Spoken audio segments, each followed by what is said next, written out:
दुरावस्था झालेली आहे। हा रस्ता गणेगावपासून आपल्या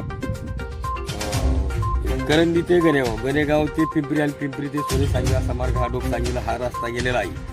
हा रस्ता 115 अंतर्गत हा रस्ता असून या रस्त्याची खूप मोठ्या प्रमाणात दुरावस्था झालेली आहे। हे प्रत्येक ठिकाणी गाडीसुद्धा टू व्हीलर असेल फोर व्हीलर असेल या ठिकाणी भरपूर या प्रमाणात अपघात पण झालेले आहेत आणि पावसाळ्यात सुद्धा या ठिकाणी पाण्याचे खड्डे साठलेले असतात। या ठिकाणी अष्टविनायक हा महामार्ग असून हा मेन चौकातला हा रस्ता आहे आणि हाच रस्ता हा रामगाव पंचनार्ग या मार्गामध्ये हा रस्ता गेलेला आहे। या रस्त्यावरती भरपूर प्रमाणात वाहने या रस्त्यावरून जा ये करत आहेत।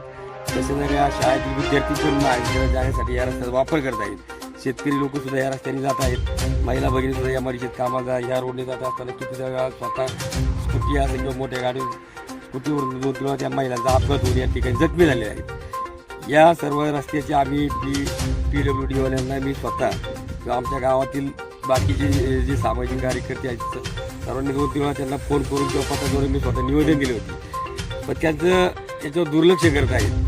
गेली वर्ष ते दीड वर्षापासून हा रस्त्यावर प्रलंबित राहिला आहे। मी शासनाला अशी विनंती करतो की हा रस्ता लवकरात लवकर व्हावा अशी मी विनंती करतो। जर हा लवकर झाला नाही गेल्या 8 दिवसात किंवा 15 दिवसामध्ये याची जर दखल घेतली नाही तर आम्ही इथे उपोषण करू किंवा आंदोलन छेडू ही मी अधिकारी लोकांना एक इशारा म्हणून सांगतो।